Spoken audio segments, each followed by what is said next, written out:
Welcome to Democracy Now!, democracynow.org, the War and Peace Report. I'm Amy Goodman. The U.S. federal government shutdown has entered its 34th day.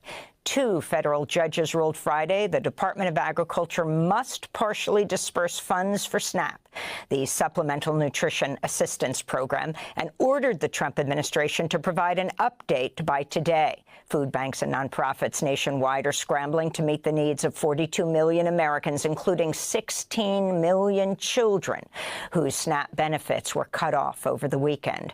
On Friday, President Trump held a lavish Great Gatsby-themed Halloween party at Mar-a-Lago just hours before tens of millions of people lost SNAP benefits. Democratic Senator Chris Murphy wrote on social media, quote, "The way he rubs his inhumanity in Americans' face never ceases to stun me.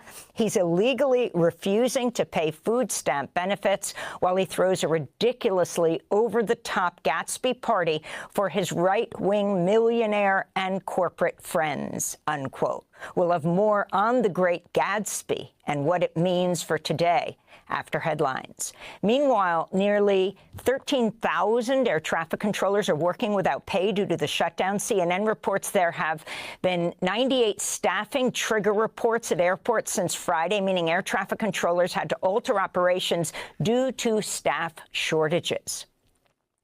Israel's continuing to carry out attacks in Gaza, shelling eastern areas of Deir al-Balah and the Nuseirat refugee camp. Israel's killed at least 226 Palestinians since the U.S.-backed ceasefire went into effect October 10th. Officials in Gaza have accused Israel of also violating the ceasefire by allowing into Gaza just 24% of the aid trucks promised under the deal. On Sunday, Hamas returned the bodies of 3 more Israeli soldiers who were killed during the October 7th attack. In the occupied West Bank, Israeli forces and settlers killed 2 Palestinians earlier today. Israel also detained at least 15 Palestinians in overnight raids. On Friday, mourners gathered near Ramallah for the funeral of 15-year-old Yamin Samad Hamed, who was killed in an Israeli raid. This is Leila Ghanem, the governor of Ramallah. The genocide continues not only in Gaza but in all of Palestine because they want to say to all the world, we are in control, we occupy all the world, not only Palestine. There are daily executions. This is a child who was executed like our children, our women, our elders were executed in cold blood because those who do not fear punishment will misbehave. The world should take a stand. The former top lawyer for the Israeli military has been arrested for her role in the leak of surveillance video that showed Israeli soldiers gang raping a Palestinian prisoner at the Sde Teiman prison last year. The military lawyer, Major General ʻFAKTŌ Yerushalmi, was arrested after being reported missing on Sunday. She resigned last week. 5 of the Israeli soldiers seen in the video were criminally prosecuted. At the time, Israeli Finance Minister Bezalel Smotrich said these soldiers should be treated like heroes, not villains, unquote. Israel's threatening to step up its attacks on Lebanon. Earlier today, Israeli Defense Minister Israel Katz accused the Lebanese government of delaying efforts to dismantle Hezbollah. Overnight, Israeli drone strikes killed 4 people in southern Lebanon. On Saturday, the U.S. bombed another boat in the Caribbean, killing at least 3 people. Defense Secretary Pete Hegseth claimed the boat was carrying drugs, but once again offered no proof.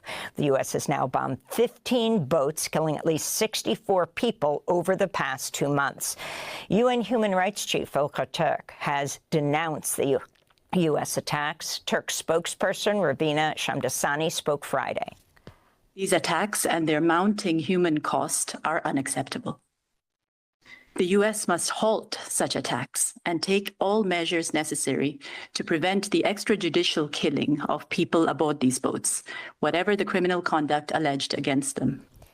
In related news, the Washington Post reports the Justice Department has told lawmakers that the War Powers Resolution does not apply to the boat strikes because U.S. service members have not been put in harm's way.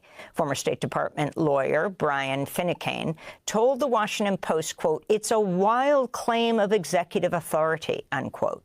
This comes as the U.S. continues to amass more ships and aircraft near Venezuela. During an interview on 60 Minutes, CBS's Norah O'Donnell questioned President Trump about Venezuela. On Venezuela in particular, are Maduro's days as president numbered? I would say, yeah. I think so, yeah. And this issue of potential land strikes in Venezuela, is that true? I don't tell you that. I mean, I'm not saying it's true or untrue. President Trump is threatening military intervention in Nigeria, accusing the government of failing to protect Christians. In a post on Truth Social, Trump wrote in part, quote, "The USA will immediately stop all aid and assistance to Nigeria and may very well go into that now disgraced country, guns a-blazing. If we attack, it'll be fast, vicious, and sweet, just like the terrorist thugs attack our cherished Christians," he said. Defense Secretary Pete Hegseth replied to the post by writing, "Yes, sir," unquote. Speaking to reporters yesterday aboard his plane, President Trump again vowed to take action in Nigeria. They're killing record numbers of Christians in Nigeria, and they have other countries very bad also. You know that part of the world, very bad. They're killing the Christians and killing them in very large numbers. We're not going to allow that to happen. But organizations monitoring violence in the region say there's no evidence to suggest Christians are killed more than other religious groups in Nigeria. This is Malik Samuel, a senior researcher at Good Governance Africa. This is not a Christian genocide because the facts don't support it. If you look at the areas where this conflict is rife, even if you take Borno State alone, you look at the northern Borno. Many of these communities are Muslim dominated. So most of the victims of Boko Haram violence are Muslims. Later in the broadcast, we'll speak with the Nobel Literature Prize winning Nigerian writer Wole Soyinka. He was just recently denied a visa back into the United States.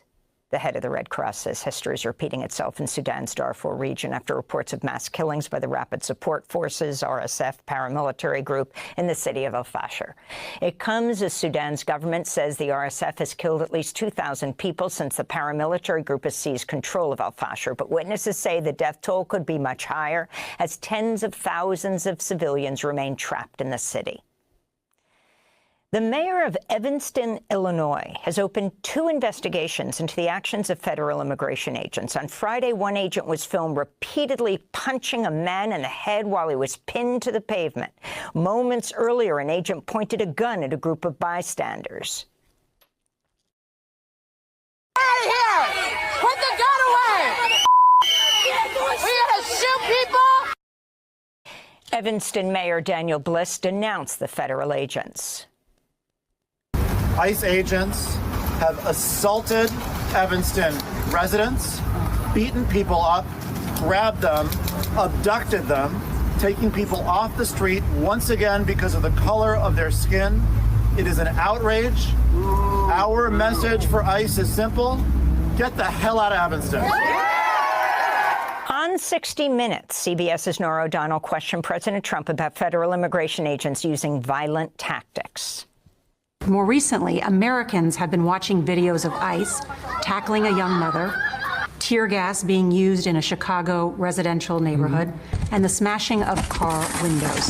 Have some of these raids gone too far? No, I think they haven't gone far enough because we've been held back by the judges, by the liberal judges that were put in by Biden and by Obama. You're okay with those tactics? Yeah, because you have to get the people out. Trump's popularity ratings are at an all-time low. A mayor in Mexico was shot and killed in a crowded plaza during Day of the Dead celebrations on Saturday. Carlos Alberto Manzo Rodriguez, the mayor of Uruapan in the western state of Michoacan, had been an outspoken critic of drug cartels and organized crime. And the United Nations Security Council's adopted a U.S.-backed resolution supporting Morocco's autonomy plan for Western Sahara as the basis for negotiations in the territory's political future. Morocco's occupied Western Sahara for half a century. 10 countries joined the United States in supporting the measure. Russia, China, and Pakistan abstained. Algeria did not cast a vote. The Polisario Front, the Sahrawi liberation movement seeking independence, denounced the vote, saying it would not take part in, quote, any peace process or negotiations based on proposals that aim to legitimize the Moroccan military occupation, unquote. To see our coverage of Western Sahara over the years, go to democracynow.org. And those are some of the headlines. This is Democracy Now!, democracynow.org, the War and Peace Report. I'm Amy Goodman.